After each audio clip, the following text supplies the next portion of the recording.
Anggi Pasaribu, this is what she got. Ini era demokratis, mau komen juga gratis, biar gak dikatain apatis, sekali nyinyir langsung sadis. Yo, nyinyir juga harus mikir, biar pesan gak salah parkir. Komen gratis, asal etis, komen gratis, jangan sadis. Halo semuanya, welcome di Story of Anggi. Masih sama gue Anggi Pasaribu, yang dimana hari Minggu biasanya gue santai-santai di rumah, atau enggak gue siap-siap pengen waktu keluarga demi Mas Pram dan Bang Rano Karno. Gue berserta dengan seluruh tim gue ada di sini ikutan CFD karena ada banyak pertanyaan yang harus ditanyakan ke Mas Pram dan juga Bang Rano. Cuman kalau dilihat dari situasinya sekarang, kayaknya kan rame banget ya sama warga Jakarta. Jadi kayaknya nggak akan mungkin bisa semua pertanyaan akan ditanyain. Tapi yang pasti untuk persiapan hari ini kita tuh udah prepare dari mungkin 2-3 hari yang lalu kali ya, termasuk persiapan alat, termasuk konten dan lain sebagainya. Jadi teman-teman 2 minggu lalu deh kalau nggak salah, gue sama tim gue ikut CFD bareng sama Mas Pram dan Bang Rano. Dan seperti biasa, karena gue sebisa mungkin harus well prepare, H-1 kita berkoordinasi dengan tim mereka terkait dengan jam. Jamnya tuh jam berapa agendanya, terus titik temunya tuh di mana. Tapi seperti biasa, yang namanya situasi di lapangan itu kan udah ketebak ya, ada aja. Dan benar, kejutan pemirsa, tiba-tiba Mas Pramnya hilang. Sebenarnya bukan hilang sih, lewat tapi kita nggak kelihatan aja, tiba-tiba udah lewat aja. Alhasil harus lari-lari lah gue. Bener dong, Mas Pramnya udah mengarah ke Bundaran HI, mau nggak mau tim gue ikutan lari. Jujur sih nggak kepikiran lagi gambar bakal bagus apa enggak, bakalan shaking atau enggak. Yang penting momentum nggak boleh sampai lewat. Untung belum terlalu jauh, jadi masih sempat ketemu dan belum banyak warga yang ngerumunin Mas Cagup Jakarta. So, salam dulu dong Mas. Sebenarnya selain Mas Pram dan Bang Rano, tim gue juga menghubungi Kang Emil atau Ridwan Kamil dan Darmakun untuk jadi tamu di Story of Anggi. Mungkin jadi pertanyaan ya, kenapa sebegitu penting untuk mendengarkan visi misi dan juga program-program dari Cagup dan juga Cawagup Jakarta nantinya? Karena menurut gue sebagai warga Jakarta, kita tuh menghadapi banyak banget permasalahan yang mendasar tapi mempengaruhi nasib hidup kita. Dari polusi udara, sampah, banjir, macet, pemukiman kumuh, dan masih banyak lagi. Setuju nggak sih teman-teman? Apalagi ketika melihat Jakarta ini kan pusat perekonomian nasional ya. Jadi tentu kita ini butuh pemimpin yang bisa membawa Jakarta ini jadi lebih baik, lebih inklusif, berdaya saing, dan berkelanjutan. Bukan cuma sekedar mereka yang berebut panggung demi mendapatkan kekuasaan. Tapi justru pemimpin yang mempunyai kekuasaan untuk menyejahterakan rakyat.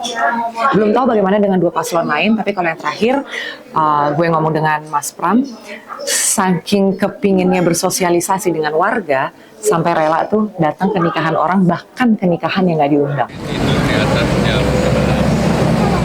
Karena saya juga masih mengerjakan banyak hal dan menyiapkan pekerjaan yang masih menjadi tanggung jawab. Tetapi sehari kemarin saya keliling 11 jam. Terus tadi pagi bangun jam? Bangun selalu pagi, bangun jam 4 udah bangun. Jadi selama ini memang tidurnya hanya sekitar 3-4 jam tidur. Saya kemarin datang ke 4 kawinan yang 3 kawinan saya diundang. Apa namanya juga harus bersosialisasi untuk mengenalkan diri kepada semua warga masyarakat. Yang pasti dari Mas Pram dan Bang Rano, gue dapetin bahwa visi mereka adalah menuju Provinsi DKJ sebagai pusat perekonomian nasional dan kota global berdaya saing untuk mewujudkan kesejahteraan masyarakat yang berkeadilan dan berkelanjutan. Terus untuk misinya ada 4, membangun masyarakat modern, megapolitan yang madani, berbudaya dan sejahtera. Mewujudkan pusat ekonomi yang inovatif dan kompetitif dengan membuka akses seluas-luasnya pada sumber kehidupan dan distribusi manfaat, hasil pembangunan yang merata dan berkeadilan. Yang ketiga, mewujudkan pemerintahan dengan manajemen kota modern yang akuntabel dan responsif untuk memberikan layanan publik yang prima. Dan yang terakhir, mewujudkan ruang aktivitas kehidupan berkualitas yang mendukung kegiatan ekonomi, sosial, dan budaya secara berkelanjutan.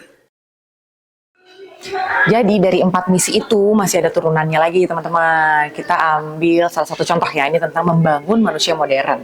Kalau bicara soal manusia modern, ini nggak lepas dari pendidikan yang berkualitas, terus hunian yang layak, dan juga meningkatkan daya saing untuk tenaga kerja, terus bicara soal kesehatan, bicara soal kurikulum lembaga, budaya, dan juga kebangsaan gitu kan. Sebenarnya masih banyak lagi sih dari beberapa poin tadi itu. Cuman gak mungkin gue jabarin semua satu-satu, nanti gak cukup durasinya. Nah, selain itu nih, pada saat di CFD kemarin, gue juga sempat ketemu sama Mas Anies. Yes, Anies Baswedan.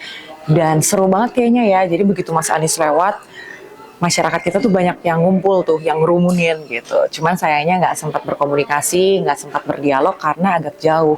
Jadi ya mohon izin Mas Anies, siapa tahu berkenan ya untuk menjadi tamu Anggi Pasaribu. Soalnya gini-gini fansnya Mas Anies Baswedan banyak loh di Jakarta ini. Kelupaan, jadi di tengah-tengah celingak-celinguk gue, akhirnya gue menemukan Bang Rano dong. Jadi di tengah-tengah kumpulan para emak gitu kan ya, dan warga Jakarta yang selfie-selfie, di tengah-tengah itulah ada Bang Rano, yang ibaratnya tuh mau jalan setapak aja tuh bisa nyampe 20 menit. Nah, nyelip lah gue ke situ, masuk, berhasil akhirnya berdialog singkat dengan Bang Rano Karno. Kita kan 11 tahun di Banten, sekarang suruh pulang kampung. Nah, artinya ya kita siap buat tugas. Tapi nggak mungkin bisa kita bertugas kalau masyarakat nggak ngedukung. Jadi di sinilah kita perlu dukungan masyarakat. Apa yang dari Banten yang bisa dibawa ke Jakarta sama? Saya belajar ilmu kepemerintahan di Banten. Saya 11 tahun di sana. Mulai Kabupaten Tangerang jadi wakil bupati, naik jadi wakil gubernur, dan menjadi gubernur provinsi Banten. Inilah ilmu yang bisa saya bawa ke sini. Walaupun problematik beda. Populasi Jakarta dengan Banten sangat beda. Geografisnya juga sangat beda. Cuman problematiknya adalah yang menarik untuk diselesaikan di sini. Kalau Banten memang building, dia bangun. Kalau ini adalah manage. Nah, jadi tingkat kesulitannya. Tapi secara basic, ilmu kepemerintahan itu semua sama dimanapun, kecuali pemerintah pusat. Tapi kalau daerah, mau Jakarta, mau Banten, mau Bandung, mau semua sama. Itu cuma punya dua urusan. Pertama yang dibilang urusan wajib. Wajib itu basic, kesehatan, pendidikan, lingkungan, transportasi, infrastruktur itu wajib. Nah, tinggal kita mau milih prioritas mana dulu, kesehatankah atau pendidikankah. Nah, jadi artinya itulah menjadi pilihan dari para pemimpin daerah atau gubernur. Karena itu kenapa kita sowan ke mantan-mantan gubernur. Karena mereka tugasnya merasa tidak selesai, belum selesai. Nggak mungkin Jakarta selesai dalam waktu 5 tahun, nggak mungkin. Nah, kamu udah wawancara sama dia? Makanya. Biar komplit ya biar kan? Komplit, kan? Biar kalau dipoto coba. Kalau mau komplit sekarang pakai telur.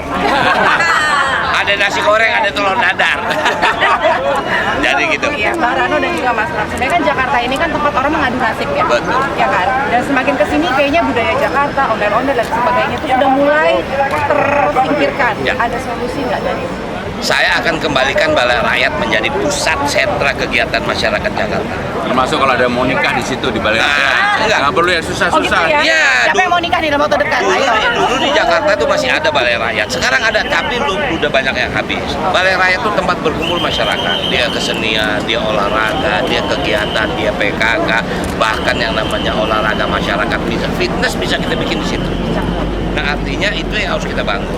Karena dengan itunya bangun Balai Rakyat itu pasti masyarakat akan harmonis. Gitu. Sepakat ya teman-teman? Sepakat. Jadi dipilih kan? Kalau yang dipilih nggak ada yang punya lesung pipit. Keren-keren. Oke, makasih. Emang gak afdol kalau belum nanya pendapat warga ya. Jadi langsung tuh gue sama tim random aja, milih aja yang ada di jalan. Orang Jakarta bukan. Kita tahu kalau sebenarnya kita mau ada pilkada Jakarta. Tahu kan? Calon-calonnya tahu. Akan ada hadiah kulkas, enggak ada. Kayak kita perlu loh, Bu, untuk kayak gitu, Bu. Tahu nggak? Nggak tahu ya, dari gini deh. Kan bahkan di Jakarta udah lumayan lama nih. Sudah melewati berbagai gelora kehidupan. Masalah Jakarta yang paling kepengen cepet beresin apa Pak kalau kamu? Macet, banjir, udara, macet pasti. Banyak? Padat ya. Iya. Supaya lebih Ya, tinggalnya di mana, Mbak? di Jakarta Pusat ya. Oh, Jakarta Pusat bisa naik KRL, Mbak? Nggak kena macet dong? Iya, tapi kan tetap aja kan kayak harus kayak dia mengurangi kan. Oh, jadi kalau misalnya pas lagi berhenti di mana, mau naik ojek gitu, berat ya? Thank you ya, Mbak ya. Sama kita. Mbak Cesha dari lahir di Jakarta? Iya, dari lahir. Oh, dari lahir di Jakarta, SD, SMP, SMA? Iya, SMP. Oh. Mbak Cesha tahu nggak kalau kita ntar lagi mau pilkada? Tahu? Tahu nggak calon siapa aja? Nggak tahu. Aku bantuin nih. Yang pertama dari Tuan Kamil sama Suswono yang tadinya dari Jawa Barat, MK, terus mau maju di Jakarta. Terus ada Rano Karno, pasti kenal dong. Iya, kenal. Terus ada juga Mas Pramono Anung sebagai calon gubernur. Kira-kira Mbak Cesha udah tahu belum kita siapa? Belum sih, soalnya nggak ngikutin juga. Oh, nggak ngikutin juga. Tapi kalau misalnya Mbak Cesha ini sebagai warga Jakarta, yang diharapkan dari calon gubernur yang akan datang dan wakil gubernur Bertanggung jawab juga sih sama tugasnya, terus jangan pernah sama yang lainnya, sama mana aja. Iya, Masalah Jakarta yang paling pengen cepet-cepet beresin kalau menurut kalian apa? kadang kan sekarang masih suka banjir ya. Oke. Kadang apa lagi ya? Ya sih banjir. Kalau kamu? Masih banjir sama kadang suka macet gitu. Macet ya. Iya. Oke, kalau gitu thank you ya, Mbak. Mau lari ya? Iya, lari. Iya. Macet, banjir. Oke, rata-rata itu ya. Makanya Mbak, pakai transportasi umum, MRT atau LRT cepet